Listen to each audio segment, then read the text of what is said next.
I don't have all the things I'd like all the time right in front of me now, but working towards them slowly definitely gives me a sense that I'm accomplishing something bigger, that I'm going to have happiness in the future, and it gets me out of bed in the morning. You're listening to the Small Business Mastermind, a podcast created by Olympia Benefits to help small businesses juggle business, finance, health, and wellness. I'm your host, Morgan Berna, and to subscribe to the podcast, visit olympiabenefits.com/podcast.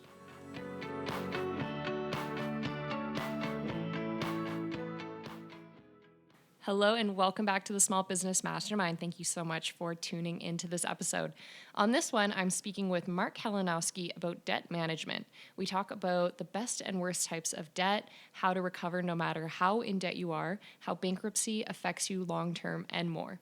I did want to note at the top of this episode that this was recorded before the COVID-19 pandemic started to cause layoffs across Canada, so some of the numbers that we quote in this episode will no longer be accurate to the current situation. However, the information given throughout the episode is still very applicable and will hopefully be helpful to people across the country.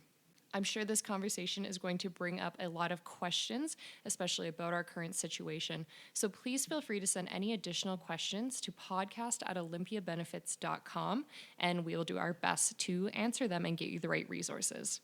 So without further ado, let's jump right into the episode. Thank you so much for being here, Mark. Thanks very much for having me. Mark is a financial educator. While he spent years working for some big-name companies, his keen interest in personal finance and desire to help people led him to the Credit Counselling Society. He has been on both sides of the lending desk as a credit counselor and as a banker.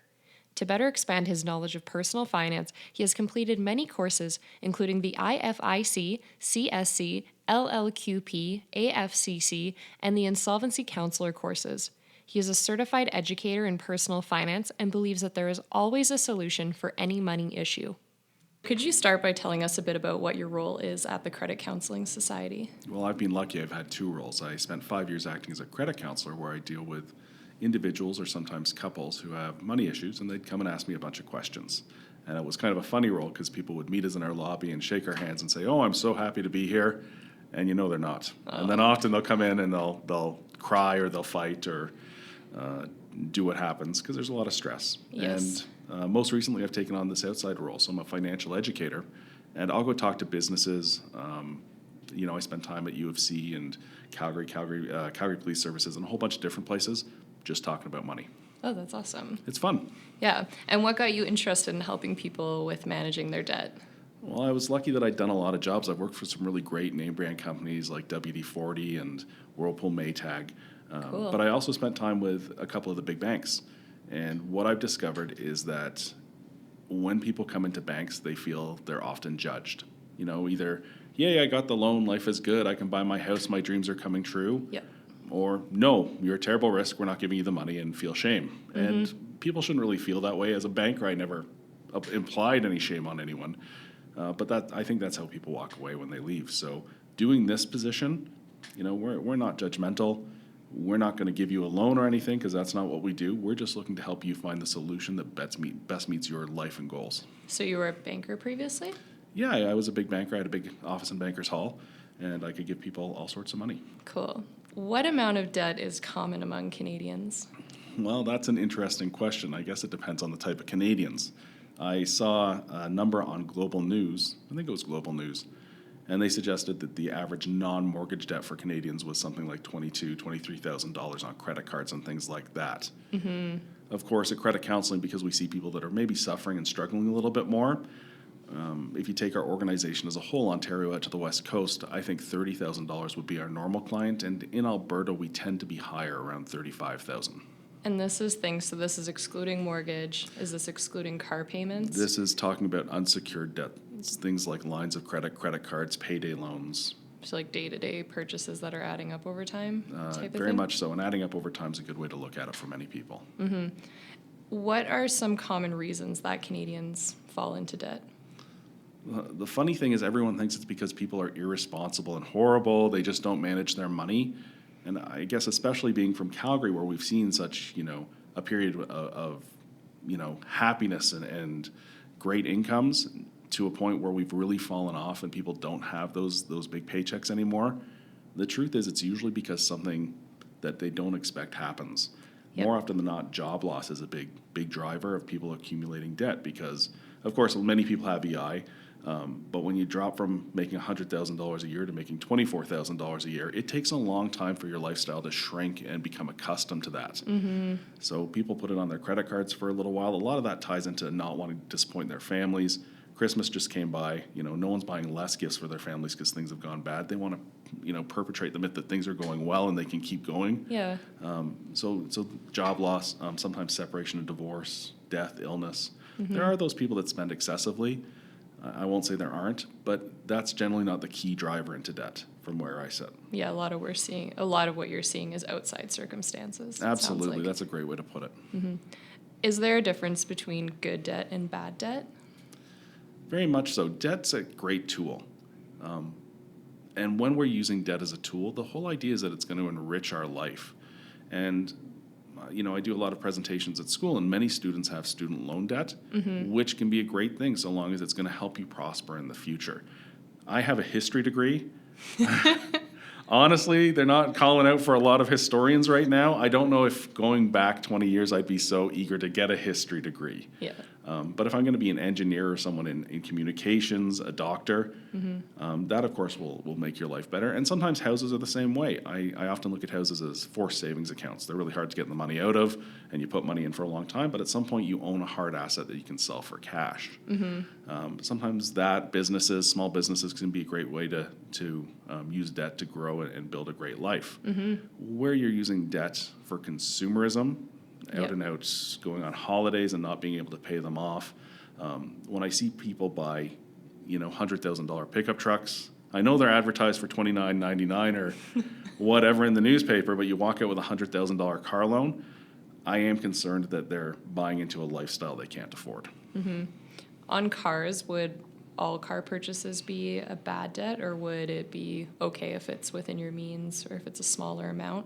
People have to get from A to B. Yeah. Calgary's very cold in the winter. I like having my car. I tried commuting. It ended quickly. Sadly, my wife takes the bus, and she would rather drive, but driving's a very expensive option. I think when we're using our car to promote ourselves, a lot of salespeople have to have cars. I understand that. But driving a Mercedes to look like you're something big and fancy when a Ford will do, and that payment is causing you ongoing stress, that's consumptive and that's self-destructive. People should buy things that are comfortably within their means that don't cause them upset and stress, and then their lives are happier. Yeah, great point. What would be the worst types of debt to have? So you mentioned consumerism, so just purchasing things we don't need. Well, I think the worst type of debt is when you're in debt because you can't afford your lifestyle, and your lifestyle might be very basic. Many people come in where they've got, let's say, a payday loan, and people don't really understand the cost of payday loans. They're very, very expensive, and the problem with getting one payday loan, I'm short on paying my rent that's due on Monday, and I just don't have the money. So I'm going to go get $300 from a payday lender. Well, at 400+% interest, when you annualize the fees and the interest rates, people don't usually end up with one payday loan. They get a second to pay the first and a third to pay the first two. And I think the most I've seen for any one person is 21 payday loans. And what they're doing is they're using that to make basic needs relevant in their life, affordable. But at some point that breaks. So that's the worst type of debt, I think, when we're doing high interest lenders just to make the rent, buy groceries for our kids. After that, it's consumerism for the sake of consumerism, I think. People are wise to focus on the things they need and plan long-term to achieve what they'd like. And that really comes down to savings. And I preach savings to everyone I talk to. I have a vacation account. I have a Christmas account. There's a birthday account. Yeah. And I don't have all the things I'd like all the time right in front of me now, but working towards them slowly definitely gives me a sense that I'm accomplishing something bigger, that I'm going to have happiness in the future, and it gets me out of bed in the morning. I love doing what I do. I'm a lucky person, but knowing that I'm working towards something better in my life and work's a part of that definitely makes it even better. Yeah. I had just chatted with someone on a previous episode about financial wellness, and they were mentioning for something like Christmas or holidays to start saving for it in the new year because it comes up every year.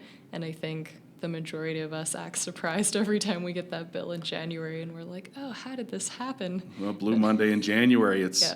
everyone's so sad. And we actually, this year, Credit Counselling Society put together a presentation at the behest of a really large organization here in Calgary called the Holiday Hangover.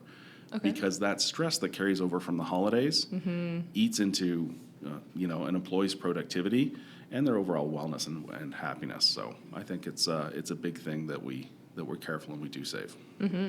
I was reading a stat that was saying that the average credit card balance this year might be increasing to $4,465. How bad is it to have an outstanding balance like that on your credit card? If you're comfortable with it, I guess it's okay, but I don't think anyone wakes up in the morning saying, yay, I owe $4,500 to someone. No. At the end of the day, debt's an obligation. And we have all sorts of different obligations in life. And it's that obligation that tends to stress people out. I mean, I've seen people who are crying in my office because they owe $500. And I had another guy, he owed the government, I think, $250,000, kicked his boots up onto my desk and spit chewing tobacco into a bottle and said, well, what are you going to do?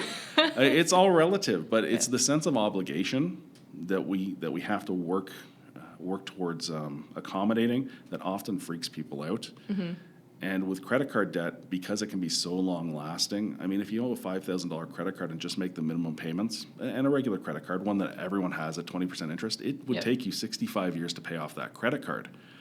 I'm 46 now, in 65 years, I will probably be dead 55 years. Like, it's a big deal. Yeah. So I think it's well worth people exploring means and avenues where they can pay more than just that minimum payment, where they can make progress and pay it off, and then that credit card can be used in an emergency. What about something like using a line of credit? Lines of credit can be good. There's a big misconception that lines of credit are always a great alternative to credit cards, where in some cases I've seen banks consolidate numerous credit cards for an individual at a higher interest rate on a line of credit. Okay. And while admittedly making one payment is easier than making 3, 4, 5 payments, if all of a sudden you're paying 20% interest instead of 12.9, you've really done yourself a disservice. I do like the idea of lines of credit. No, for many of us, they are a cheaper alternative, but let's make sure we know what we're buying into when we accept them and when we consolidate onto them. What are some common misconceptions you see with credit lines, just credit card, line of credit? Well, first and foremost, I see a lot of people using homeowners' lines of credit. And a homeowner's line of credit is functionally a mortgage against your house. Well, great, I'm going to consolidate my vacations and my Christmas presents and maybe the roof that I just had to put on my house against my house. Well, the problem with this type of line of credit is that it often only requires an interest payment. So you've really eaten into that equity, and when you go to sell the house, that's money you don't have. Because you owe it You still? owe it. Yeah. You never pay it off. And these lines of credit have a tendency to grow and grow and grow, and people don't realize that they've eaten into that equity. They don't have that savings to retire or do the bigger things they'd like to do. They do grow and grow and grow. The availability grows and grows and grows. And when we have that type of product, it's great. I used to joke with my wife. She used to travel a lot. And if she ever got kidnapped, we were going to use the line of credit to buy her freedom. She didn't laugh that much when we used to say it, but that was the idea. The money would be there for a big, real emergency, life-changing event. Yep. And as people eat into them earlier and earlier, consolidating credit cards and lifestyle into them, that money's not there when they need it. So what about a mortgage? Would this be considered debt as well? Mortgage is debt. It's an obligation. You have to pay it. But I think it can be a very positive thing in that it's one of the great ways people can build equity in their life. It's forced savings. They make a payment every month. Yeah, a lot of that, especially over the first half, goes towards the interest. But then a little bit I've saved. And when I sell the house, I'm going to get that back out. Where mortgages can be detrimental is when people buy houses they can't afford. It's important to look just beyond what the cost of the mortgage is. Property taxes are a big deal. Utilities aren't getting any cheaper. It's really worth considering, can I afford this house? And not just right now while interest rates are low.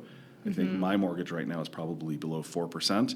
My dad had a mortgage at 21%. If mortgages go rocketing back up to those high interest rates, is it sustainable? Yeah, and property taxes change pretty often.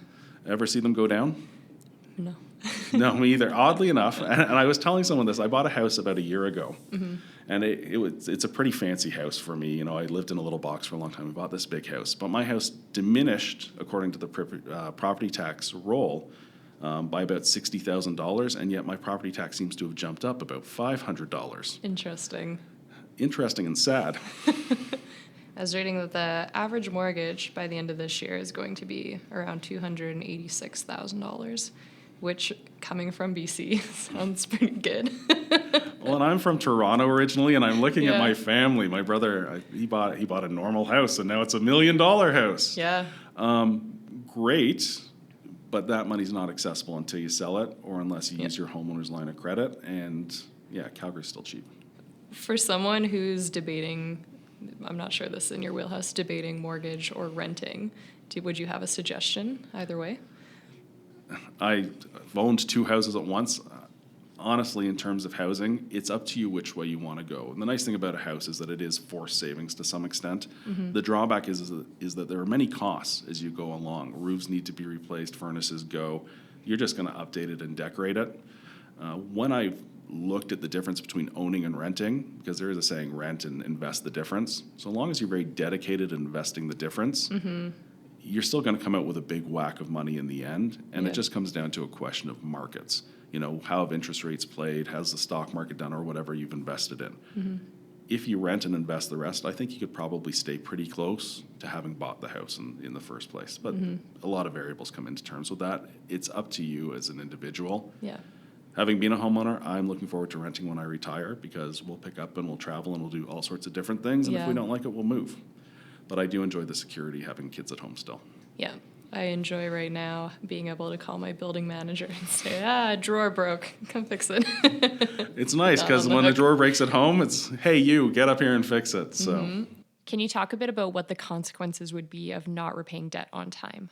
when we don't pay debt, it becomes really, really stressful. Bank of Montreal put out a study not too long ago where we saw that people that are not paying their debt and feel tremendous amounts of stress are about 40% more likely to have migraine headaches or headaches on a regular basis. They have stomach issues. They're about 30% more likely to have an anxiety issue and about 25% more likely to be depressed. They're overall they're not doing well. They're not mentally well. They're not physically well. Yeah. So there's a tremendous burden about it. So to the individual themselves, it's life-changing because it makes it hard to manage everything that you do. You fight with your wife more, you yell at the kids more. You're a less productive person at work. So that's a big factor. The second factor, of course, is that when you don't pay your debt, the only person that ever cares more about the money you borrowed than you is the guy that needs to get it back. So there is the stress that, the banks are going to punish you in some way or the other, or the credit card companies. And, when they punish you, it's not like it's a physical thing, except it does affect you physically and emotionally. It's that they're going to call you all the time. They're going to send you off to collections. There's the possibility of getting sued. Having done the credit counseling job, 2 things people seem to fear: taxman and courts. No one wants to go to court. No one wants to deal with the government. So there are lots of things that can happen. Whether or not they happen really depends on the situation. In Alberta, I think they can go to small claims court for $50,000 and under, which makes it an attractive option to take someone that owes a sizable amount of money through courts to collect the cash. Yeah. And if that happens, well, there are steps you can take to remedy it. Is, at the extreme, bankruptcy, is it as bad as people say it is? I think it comes down to that sense of obligation. When people go bankrupt, they feel like they've not morally met their obligations. But as I mentioned earlier, a lot of their time people are in trouble because something has swiped them out of the blue: job loss, death. Something out of their control, yeah. So, it's not really a moral issue. I've been a banker, I've been a credit counselor, I know lots of bankruptcy trustees. From our perspective, it's money. It's not you as a person, it's this money needs to be dealt with. So no, it's not the end of the world. Where it really stresses people out is the thought that they may have to give up a house, they may lose all their RSPs, all their dreams fall apart and may never come to happen. That's not true. Yeah. In Alberta, we're kind of a safer place than other places to go bankrupt. RSPs, registered retirement savings, registered education savings plans, things like whole life insurance and pensions are generally exempt from bankruptcy if you're not drawing on them. In terms of houses, if you have a house, this might be many of us as house prices have dropped tremendously, But if you only have $40,000 of equity in your house, you get to keep that. And if you can make your mortgage payments, well, the trustee might let you keep your house. So if you think that's the way you need to go, you should probably seek more information on bankruptcy, or maybe a consumer proposal from someone that has information on it. A great place to go, bankruptcy trustees are overseen by the government. You can go talk to them. It's free to go in and talk to a trustee. You don't have to sign on. And in fact, I tell people that go into trustees, don't sign on until you talk to someone else. Yeah. Just so you can explain exactly what the process is.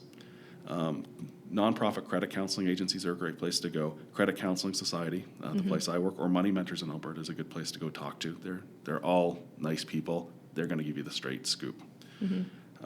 But no, bankruptcy is not the end of anything. Having been a lender, I've given someone a loan that's been bankrupt 3 times. You just go into the penalty box for a period of time. What are some strategies you'd suggest for repaying debt once it's past a point where someone's not going to be able to pay this off in a couple months? I saw on the Credit Counselling Society site there's mention of debt repayment programs. Is that something you'd suggest? Can you talk a bit about that and any other suggestions you might have? It's one strategy.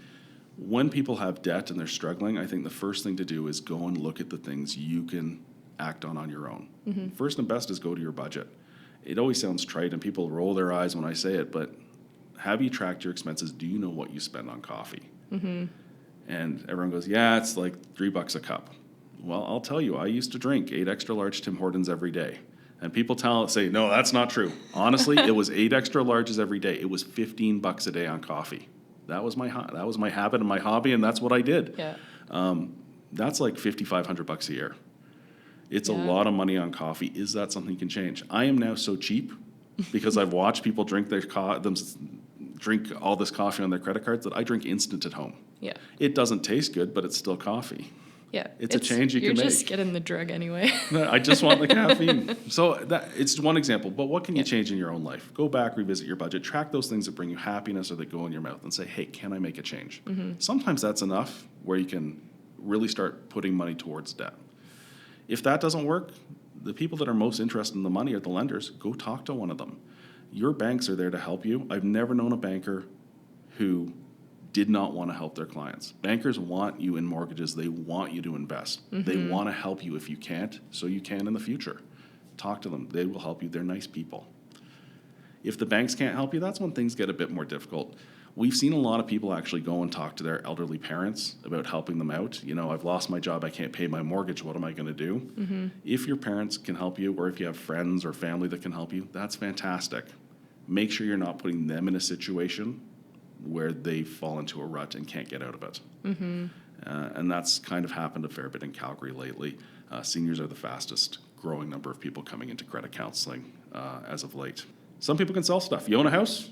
Would you sell it? Almost universally, the answer is no. I've told people to sell their houses, and we send a survey out to everyone we counsel. If you tell them to sell their house or their Harley, bad survey. Off the top. They'll come in and say, tell me anything, just don't tell me to sell my house. Oh, you have to sell your house? Yeah. Bad survey. But it's honest advice. That's where a lot of people's money are. So if that doesn't work, that's when you have sort of 2 other alternative routes. Okay. The first route is to go and look at a nonprofit who might offer a consolidation program. So our program, it's pretty good. The drawback to coming in and doing our program as opposed to doing it yourself or through a lender is that it kind of kicks your credit in the backside for a little bit. But Okay. it's not a permanent stain. It goes on your credit report. What is the program? It's called a debt management program. We'll consolidate 100% of the unsecured debt into one payment. Does unsecured debt mean like credit cards, Cards, lines of credit, payday loans, Okay. utility bills sometimes. We'll consolidate that, and you'll make one payment. The interest rate is often reduced to 0, and every month you pay us, and we pay your creditors for you. But it does affect your credit for either 2 years after your last payment or 6 years from the start. Okay. But all that while you have a counselor who's talking about rebuilding credit and savings. We're big on talking about savings because people who save don't have credit issues. It's an amazing thing. But while people will come in and look to do it, it's not appropriate for everyone. Either they can't afford it in their budget, it will harm them, it won't work, or the creditors will see a better alternative. And when you're a creditor, of course, you want to get as much money as you can back as fast as possible. We've had people come in and they say, we want to do your program. Great, let's take a look. Well, I'm sorry, you own 3 houses outright and you just don't want to pay credit card interest? That's not right. And the creditors are going to say no. But it is an option, and maybe it works for 1 in 5 people. Okay. When that doesn't work, that's when you do go seek the help of a bankruptcy trustee. And they're not scary people. All the bankruptcy trustees I know are really nice people. Most of them do it because they believe they're helping people, and they are. They're taking this huge stress. They're putting you through a legal process in terms of a bankruptcy, and they're going to tell you what you have to pay, how long you have to pay it for, what you have to report. And at the end of it, the debt is cleared off. Now, a big issue with bankruptcy, whether it be a bankruptcy or a consumer proposal, is that it stays with you like bad luggage. I call it the big book of bankruptcy. You get put into the bankrupt registry. I think it's held by the Office of the Superintendent of Bankruptcy in Ottawa. Everyone goes, oh, it's a permanent stain on me. Well, I've been a senior banker. I've been a credit counselor. I've never once looked to see if anyone's been bankrupt. I don't know who does look other than bankruptcy trustees, but I don't think it's the end of anything. Their current state matters more. It's the current state, and you're going to rebuild your credit score, and you're going to get mortgages again, you're going to get loans. I wouldn't worry too much about it. Where the issue is, of course, if you're doing a bankruptcy for a second time, it's much more punitive in terms of the time you don't have major lending. First-time bankruptcy would impact you for upwards of 8 years, whereas the second-time bankruptcy could affect you for upwards of 17 years. Okay. So when you add them together, that's like 25 years you're in the credit penalty box. And like you were saying too, there's all that physical stress that this causes. So it's nice to hear that you're so reassuring about it all, and that all the different professionals we can go talk to are also there to help, there to be reassuring, because at the end of the day, it's debt, it's money, but your physical health is very important. Well, money's a funny subject because it's taboo. You're not allowed to talk about it. Mental health, if someone has a mental issue, you're allowed to now come out and say, yeah, I have this problem. It doesn't make me a bad, horrible person. I just have a problem, and we can deal with that. Yep. With money, shame. You have a money problem. Whoa, what's going on? And that's an issue because people refuse to seek help. And when they seek help, they're literally grasping for, a life raft in the middle of the ocean. Anyone that offers any solution, they'll go and grab onto. And the problem is when you have a money issue, people often know that it's like you're bleeding in the water, and they're sharks. They're coming to get you and take what's left. I think it's really important if people have a money issue that they go and seek a reputable source. And you can search out charity or nonprofit credit counseling organizations. They're a good source. You can search out bankruptcy trustees. They'll take a look at your situation. If what they do is not appropriate, they're probably going to send you to a nonprofit credit counseling agency. You can go to your bank, and your bank will sit down and take a look and go, this is more than we can deal with. Let's get you off to our help center. Let's get you off to a charity or a nonprofit that will help you. If someone's wondering at what point they should go talk to someone, would you say the second you start wondering about it? You beat me to it. If you're wondering, you should talk to someone about it. Why wait? We've seen people that have had a small issue that's mushroomed into something scary and dangerous. I'll bring up an example. I had this really nice couple come in, and they were new to Canada, and they fell into a tax issue their first year. They ended up owing $10,000 in CRA tax after their first year. So they didn't know how to pay it. What did they do? They went and got a credit card and got a cash advance. Super. The tax issue's gone. Yep. Now all of a sudden they have a $10,000 credit card. Well, they couldn't pay it, so they got a second credit card to pay the first, a third to pay the first two, a fourth. And finally, when they sat down with me, they had a combination of 15 credit cards. Wow. And they're sitting there, and they're not super stressed about it, but clearly they know that they're in trouble. I said, well, what brought you in? Well, we couldn't get another credit card. And I said, well, at what point did you think this was not going in the right direction? Well, right now, because we couldn't get another credit card. And it's like, if you come to see us with the tax debt, we probably could have talked about how we address that. Yep.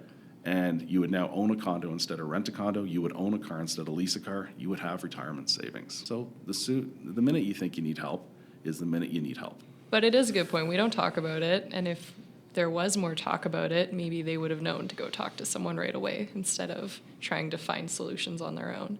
Well, and I spent some time at Reeves College today talking to some students, and a student came up to me after and he said, the problem is no one taught me anything about this as I left school. So I left school, I got a cell phone, and I ruined my credit for 6 years. First thing he did was ruin his credit. Oh, yeah. Because he didn't understand. And it's not that he wasn't paying, it's that he wasn't following the rules, and that's what broke his credit. So if we could open up the conversation, and in my house, because of what I do, There's a lot of conversation around money. I'm pretty open about it. At our office, the funny thing is I've been there for 8 years. I've never once opened a paycheck. The guy next to me opens them and takes a look and says, yeah, you got paid this week, Mark. Because he knows how and I don't know how. I don't care. It's money. Yeah. He doesn't care. It's money.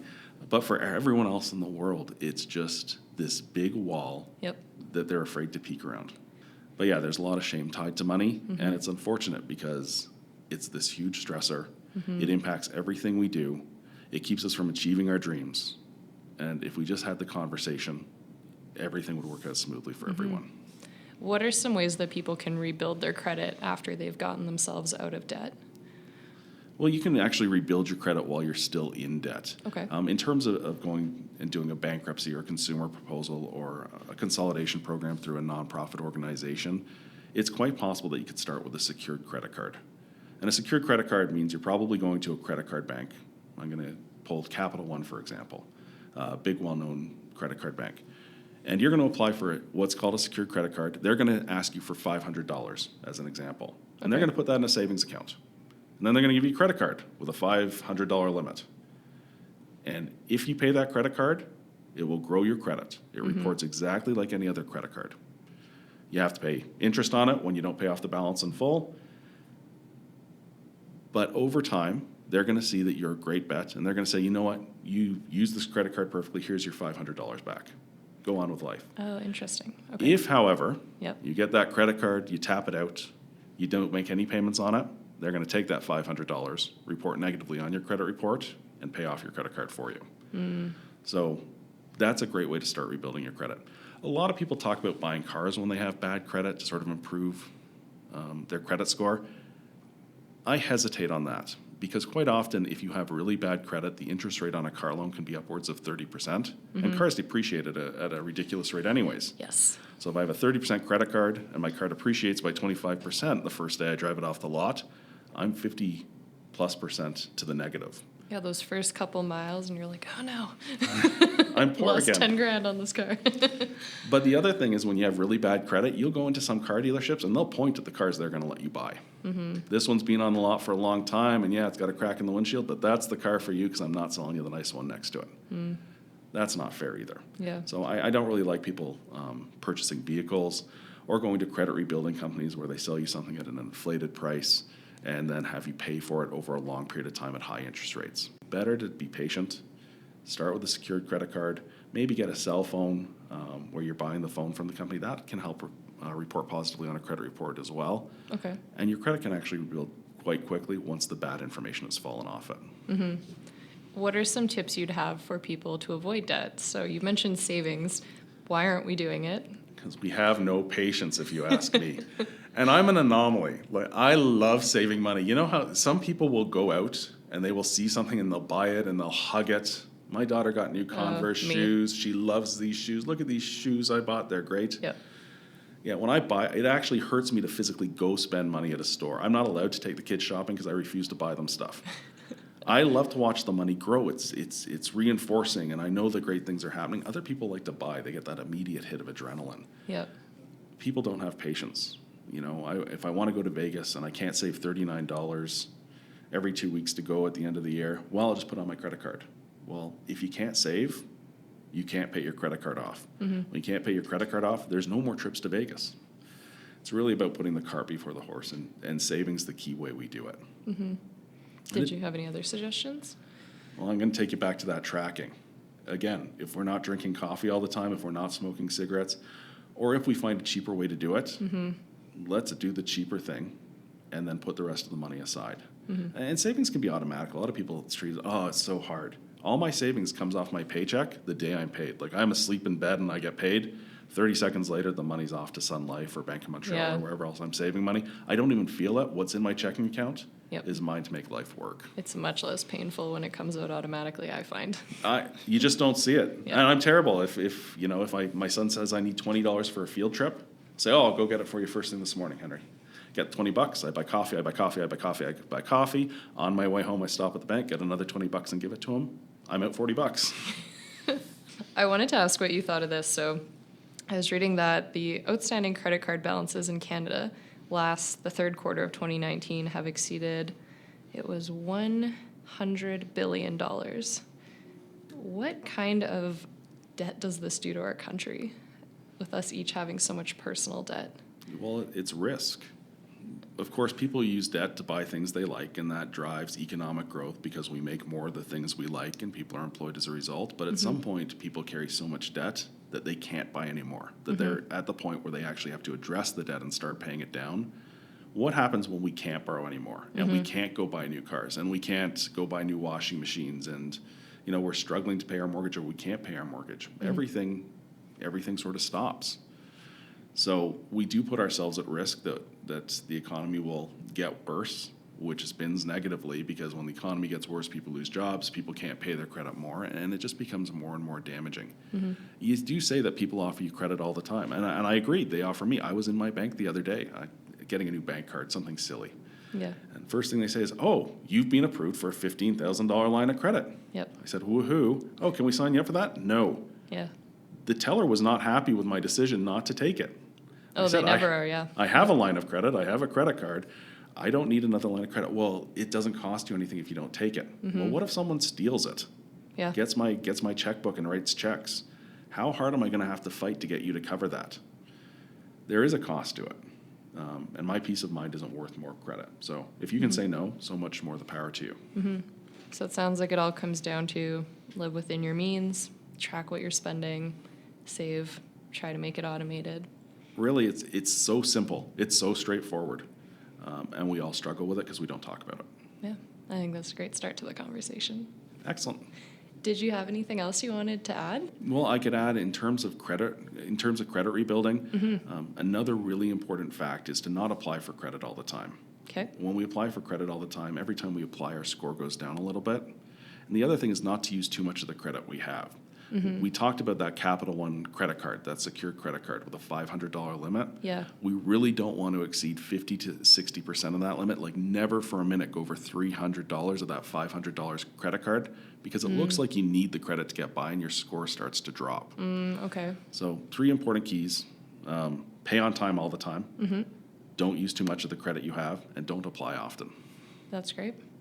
And applying to get new credit cards, but when people look at your credit score, that can damage it also, right? When they look at your credit to give you money, to lend you money, that can bring your score down. If you want to go look at your credit yourself, and you should probably twice a year, just to make sure that no one's applying under your name or that there's credit cards out there that you don't know where they are, but someone's using them. There's a lot of fraud.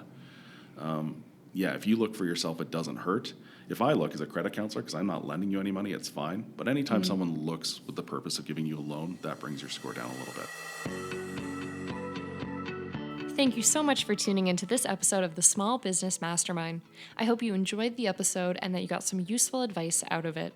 If you'd like to be notified when future episodes will be available, please subscribe by visiting olympiabenefits.com/podcast. I hope you're keeping safe, and I look forward to talking to you again very soon. Until next time.